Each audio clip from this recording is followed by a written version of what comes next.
Got a shoebox or maybe a digital folder that's just overflowing with medical receipts? Perfect! You are in exactly the right place. Because today, we're going to turn that pile of paper into some serious cash back on your tax return. Let's get right into it. You know, the tricky part isn't just collecting all those receipts, right? It's figuring out exactly how to use them on your tax forms to get the absolute biggest refund possible. And that's exactly what we're going to break down for you right now. We've got this all mapped out in 5 super simple steps. First, we'll look at the 2 key tax lines you need to know. Then, who you can actually claim for. After that, we'll get into the nitty-gritty of the math, and we'll wrap it all up with the single smartest way to claim those expenses. Easy. Okay, first things first. When you're dealing with the Canada Revenue Agency, they've basically created 2 different paths for claiming medical expenses. Each path has its own special line number on your tax return. And trust me, getting this first step right is the foundation for everything else. So here's the big split. You've got line 33099 on one side. Think of this as your immediate family circle, you, your spouse or partner, and any kids under 18.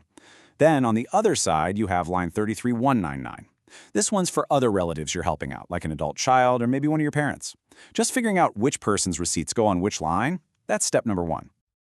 All right, let's dive into that first one, line 33099.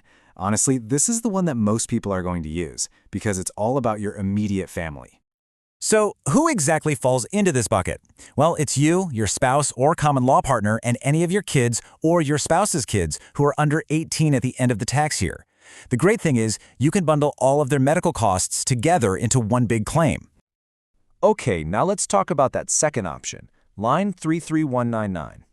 This line comes into play when you're helping out relatives who aren't part of that core family unit we just talked about. Yeah, this list is a lot bigger.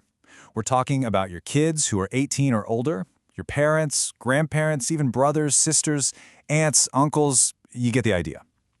But, and this is a big but, there are 2 conditions you absolutely have to meet. First, they have to depend on you for financial support. And second, they have to be a resident of Canada. Both have to be true. Okay, deep breath. This is the part with the math, and I know, it's where a lot of people get a little lost. But stick with me because this is also where you can really maximize your tax credit. We're going to walk through it step by step with a real example so you can see exactly how it's done. So here's the basic recipe. Step 1, add up all your family's medical expenses. Step 2, figure out your income threshold. Now, how do you do that? You take 3% of your net income, that's line 23600 on your return, and you compare it to a fixed number, which is $2,759 this year. You pick whichever of those 2 numbers is smaller. That's your threshold. Then you just subtract that threshold from your total expenses. I know, it sounds a little abstract, so let's make it real with an example. Okay, let's meet our example family. We've got Richard and Pauline, and they have 2 kids, Jen, who's 16, and Rob, who's a bit older, at 19. They've done the hard work, they've gathered up all their receipts, and now it's time to do the math. So for the year, the total medical bills for Richard, Pauline, and their younger daughter Jen all add up to $6,300. Now you might be wondering, where's Rob? Well, since Rob is 19, he's over 18, so his expenses can't be included here. They would have to be claimed separately on that other line, 33199. So for right now, we're just focused on that main family claim. Let's pretend Pauline is going to make the claim. Her net income is $55,000. So what's 3% of that? It's $1,650. Now remember that fixed number, $2,759? Well, her number is smaller, so that becomes her threshold. We take their total expenses, $6,300, subtract her threshold, $1,650, and that leaves her with a possible claim of $4,650. Got it? Okay. Now let's see what happens if Richard claims it instead. His net income is a bit lower, $42,000. 3% of his income is only $1,260. See how that's a lower threshold? So when we subtract his smaller number from the exact same $6,300 in expenses, his potential claim is way bigger. It jumps up to $5,040. And here it is, side by side. This just makes it crystal clear. They had the exact same amount of medical bills, but because Richard has the lower income, he can claim almost $400 more than Pauline can. That is a huge difference. Just a quick little note on this. What about Rob, their 19-year-old?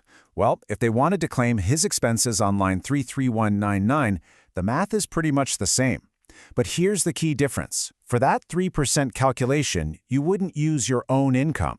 You'd have to use the dependent's net income. So in this case, you'd use Rob's income to figure out the threshold. So what does this all mean? The biggest takeaway here is that claiming medical expenses isn't just about good bookkeeping. It's about strategy. It's about knowing who in your family should be the one to actually make the claim to get the biggest bang for your buck. And hey, don't just take it from me. This is straight from the horse's mouth. This is an official tax tip right from the Canada Revenue Agency. They literally say that it can be better for the spouse with the lower net income to be the one to claim the expenses. And the why behind it is actually super simple, right? We just saw it with Richard and Pauline. Think of that 3% calculation as a hurdle you have to jump over. The lower your income, the lower the hurdle. And the lower the hurdle, the more of your expense money actually makes it over and counts towards your credit. So that brings us to the final question for you. A really simple question that could literally save you hundreds of dollars.